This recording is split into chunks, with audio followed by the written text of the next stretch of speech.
बिस्मिल्लाहिर्रहमानिर्रहीम दुलिल्लाहि रब्बिल आलमीन वस्सलातु वस्सलामु अला सय्यिदिल मुरसलीन मोहम्मद सल्लल्लाहु वला आलिहि व अस्हाबिही अजमईन। प्यारे नाजरीन, अस्सलामु अलैकुम व रहमतुल्लाहि व बरकातहू। आज हम बात करेंगे इस्लाम के 5 स्तंभों के बारे में। ये 5 उसूल इस्लाम की बुनियाद है और एक मुसलमान की पूरी जिंदगी इन्हीं पर कायम है। पहला स्तंभ, कलिमा शहादत ला इलाहा इल्लल्लाहु मुहम्मदुर रसूलुल्लाह। ये कलिमा हमारी जिंदगी का रुख बदल देता है। जब हजरत बिलाल हबशी ने ये कलिमा पढ़ा तो मक्का के जालिमों ने उन पर जुल्म की इंतहा कर दी। गरम रेत पर लिटाया, पत्थर रखे गए, लेकिन उनके लबों पर सिर्फ एक ही कलिमा रहा, अहद अहद। ये कलिमा बताता है कि मुसलमान किसी ताकत से नहीं डरता, सिर्फ अल्लाह से डरता है। दूसरा स्तंभ, नमाज। नमाज दीन का स्तंभ है। हजरत उमर आन का वाकिया याद करें। वो इस्लाम के सबसे बड़े दुश्मन थे, लेकिन जब उनके दिल में कुरान का नूर उतरा और वो ईमान ले आए तो सबसे पहली चीज जो उन्होंने सीखी वो नमाज थी। और फिर वही उमर आन हर नमाज के वक्त मस्जिद में सबसे आगे सफ में खड़े होते।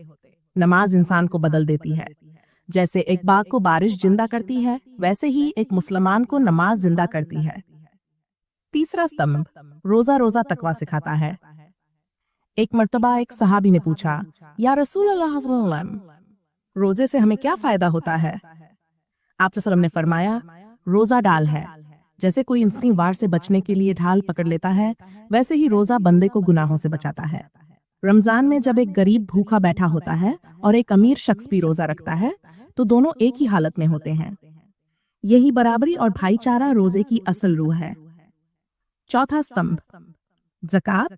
ज़कात एक ऐसा निजाम है जो मुआशरे को जोड़ता है। एक वाकिया खलीफा उमर बिन अब्दुल अजीज के दौर का है। उन्होंने ऐलान किया कि लोग अपनी ज़कात दें। सब लोगों ने दिल खोलकर ज़कात दी। इतना माल जमा हुआ कि बैतुल माल के निगरान ने कहा, अब हम ज़कात लेने वाला कोई नहीं ढूंढ पा रहे। यानी हर कोई खुशहाल हो गया था। अगर आज भी मुसलमान सही तरीके से ज़कात दें तो दुनिया में कोई भूखा न रहे। पांचवा स्तंभ, हज उम्मत की यकजहती की अलामत है। हजरत इब्राहिम ने अल्लाह के हुक्म पर अपने बेटे इस्माइल के साथ खाना काबा की बुनियाद रखी। आज भी हर हाजी जब तवाफ करता है तो वो उसी दुआ को दोहराता है जो इब्राहिम ने मांगी थी, ए अल्लाह, इसे अमन का शहर बना दे और इसके रहने वालों को अपनी नेमतों से नवाज दे। हज ये सिखाता है कि दुनिया के बादशाह और फकीर सब एक ही लिबास में एक ही रब के सामने बराबर हैं। प्यारे नाजरीन, इस्लाम के ये 5 स्तंभ हमारे ईमान का सहारा है।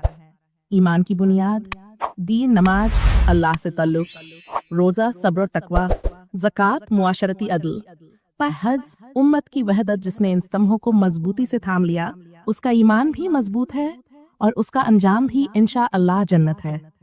दुआ, ए अल्लाह, हमें इस्लाम के इन 5 स्तंभों पर अमल करने वाला बना, हमारी इबादतों को कबूल फरमा और हमें अपनी रहमतों से जन्नतुल फिरदौस अता फरमा।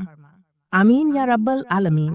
अस्सलामु अलैकुम व रहमतुल्लाहि व बरकातहू।